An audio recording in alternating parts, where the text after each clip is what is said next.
performs nicely than as expected. And to be concrete, so here are the most interesting numbers from the profiling data. So the trusted setup takes under 2 minutes, creates under a gigabyte of proving key. Minting is very fast, creates very small transactions, basically free. Pouring coins, that's the heavier part. That's the thing that will be done commonly and is most resource consuming. Well, it uses that big proving key, and then it runs for about a minute on a modern quad-core desktop.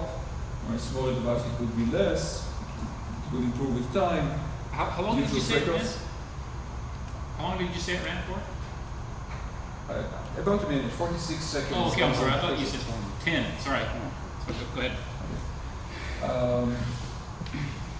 So you'll see different benchmarks in the paper for different processors and different levels of parallelism. It's on the order of minutes on any decent desktop. The transactions are about 1 kilobyte in size. The actual snug proof is about a quarter of that, and the rest, as we saw, various cryptographic fields, some of which are optional, so you can significantly reduce this if you wish.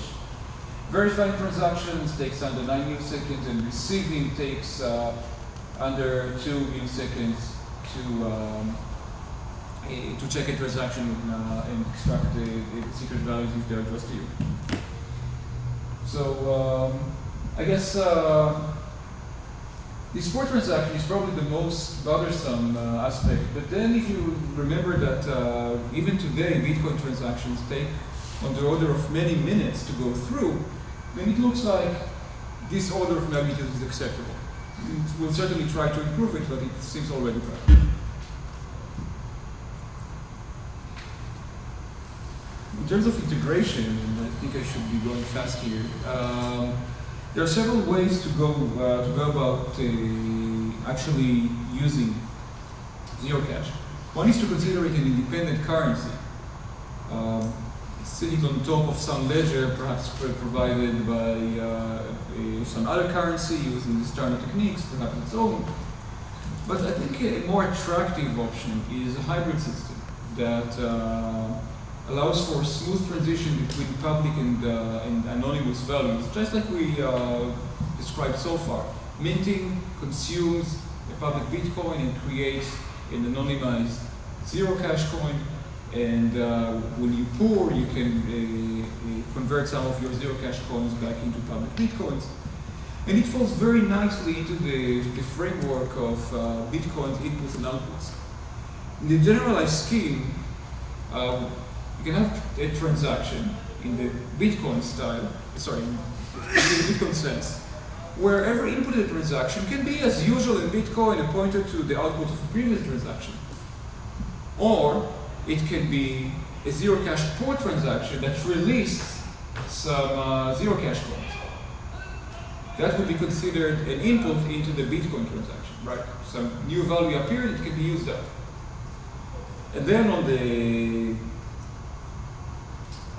the output of the Bitcoin transaction, well, Bitcoin transactions can, as usual, just present an amount and the destination public address script to be consumed by others.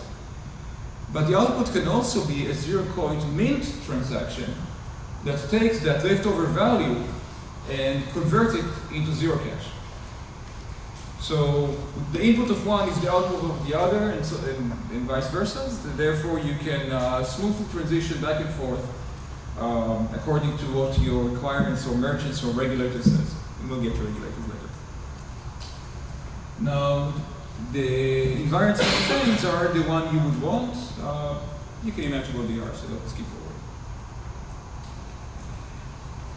Now, the issue of trusted setup. You know that many worry about it, and rightly so. Recent revelations have certainly been keeping us on our toes, and we do have the need for a trusted party in the current implementation. It's generated once, but if it's compromised, during that time, even the dawn of the system where the public parameter file is created, the creation is compromised and that secret randomness leaks, then the attacker who knows that randomness can later forge coins. Well, the good news is that after transaction is done, there is no longer any trusted party. So you just, of course, need to believe the underlying cryptographic assumptions, but no one has any advantage. And moreover, anonymity is unconditional. So some of the agencies who are popularly perceived to have taken special interest in breaking anonymity will be disappointed to find out that even if they completely compromise the creation of those public parameters, they will still learn nothing about the transactions that are going on because all they will see is still pseudorandom values. There aren't any trapdoors in there. They could, however, find alternative funding sources. Now, there is a practical question.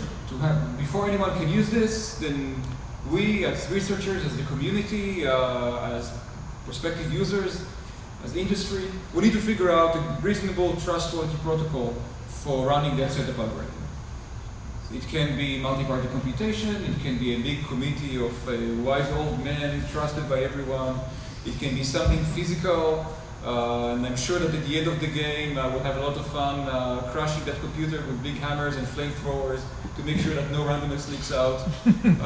There will be some pyrotechnics there, and we need to find just the right protocol and the right people involved in the right physical setup. So most of us will be convinced, and I'm eager to hear your suggestions or fears about what that should look like. It will be a once-in-a-lifetime party. This is your chance. Alternatively, just wait until the PCP-based ZeroCash snarks that would not require this trusted reprocessing show up, and then there goes the fight.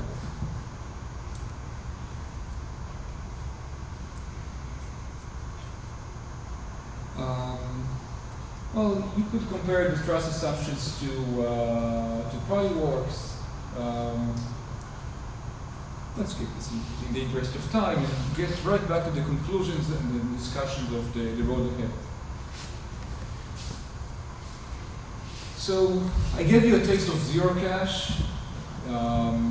I hope that I've conveyed why it's necessary, why it works, and why it's exciting that it works. The underlying techniques are extremely powerful, and there is the prospect of doing more. Why stop at that picture with two commitments and a pseudo-random function and a bunch of random values? We can do so much more once we can take arbitrary empty statements or zero knowledge proofs and embed them into our very currency. So, for example, maybe we can take some policies, our favorite policies, whatever they are, and instead of requiring people to just compromise their anonymity, compromise their privacy, and reveal transactions in order for the transactions to be verified, maybe we can just bake in the right policies and regulations.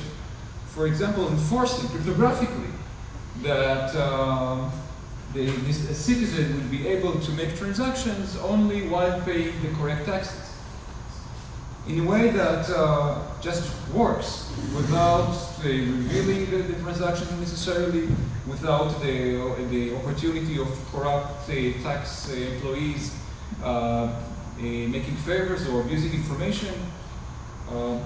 We can just, if we can just express the right predicate to be fulfilled, we can bake that into that zero knowledge statement that kept growing throughout the slide as just yet another condition. But what are these predicates? What are the policies and regulations that we'd like to enforce? And are they of the right syntactic form to be an empty statement? That is a question that I pose to you. Moreover, why stop there? We have such a tool. It found use in protecting privacy, but it can do so much more.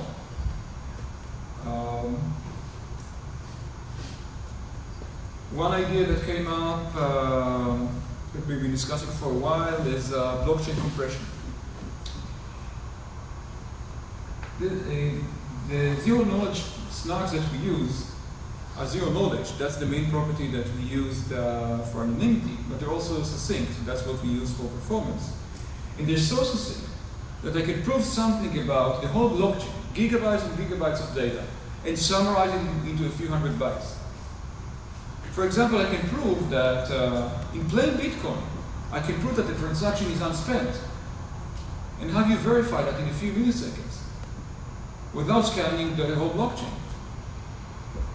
Or I could prove that a transaction was correctly created by a valid chain of transactions leading back to a minting of a coin. And normally that would require unraveling the whole history, but actually I can summarize the whole history into a few hundred bytes. And then clients, distributed clients, could verify this, could verify that the payment that they receive is legitimate, without having a copy of the blockchain and without trusting external servers or hoping that the latest version of their software will have some hard-coded block that's sufficiently recent. Another prospect is about the power of the scripting language, the plain Bitcoin scripting language, or the ambitious and powerful version of Ethereum. You would like to have Turing-complete scripting languages that express complicated contracts and conditions. So many potential applications for this. But there is the burden of actually conducting the computation. And Turing-complete language can run for awkwardly long, without us even knowing in advance for how long. But there's someone who wants to run the computation in order to receive the payment, and they will presumably run the computation by themselves, just to make sure that they got the money. So why don't they just summarize it for us into a few hundred bytes, and we can all enjoy the benefit of computation done once. And even if it involved very long loops, even if it consumed a lot of memory, it can be summarized succinctly and checked by everyone in a few milliseconds. Additional applications are proof of reserve, showing how much money I have at my disposal without revealing my coins and how my wallets and how my balance is split between these wallets. And many other ideas came up. So we've discussed snarks in the application with ZeroCoin on a number of occasions before, even though this is our first written publication on it. But every time we did, the Bitcoin mailing lists and forums were filled with fascinating, intriguing discussions for potential applications. I couldn't attempt to summarize them all, but I would like to hear about them all and to help you implement the ones that work out. And last, I should mention that snarks are not just for ZeroCoin. There are many prospective potential applications.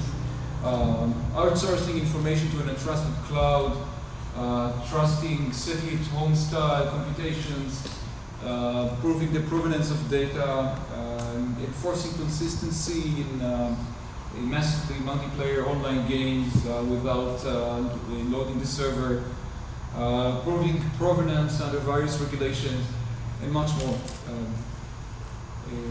We are aggressively seeking such applications. ZeroCash is our first and greatest so far, but I hope for many more. And the Skipalab project is pursuing these along with a new commercial venture called Legos Technology that seeks commercial opportunities for these proof systems.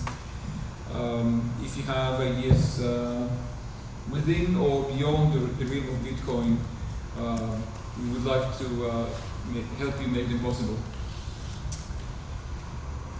So I'll take questions at this point. Yes.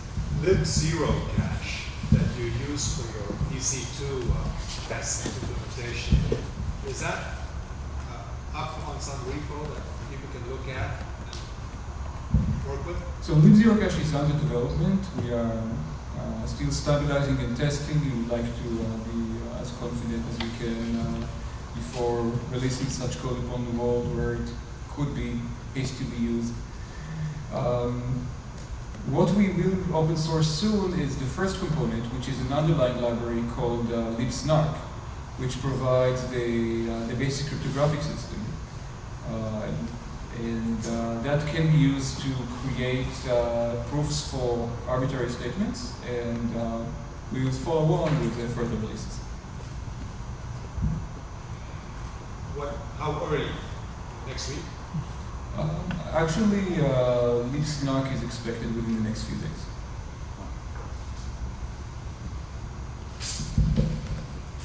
So, since you said you can implement your system on top of something like Bitcoin blockchain, what's your incentivization to actually run this, like the verification and creation of these proofs? Are you going to use block rewards like seniorage that Bitcoin does, or how many users? Why would I want to mine it, or whatever you want to call it?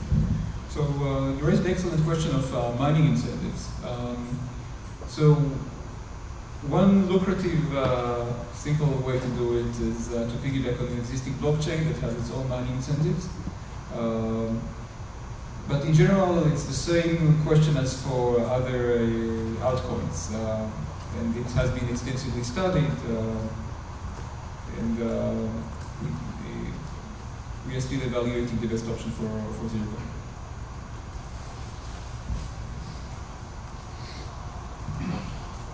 So one of the applications I'm looking at is data provenance. You talked about Takeoff's technologies. What does Takeoff's technologies, what would they do? How would they help someone like me looking to put together an application in that sense? So the CEO of Tegos, that's Josh Kanner, is sitting right next to you.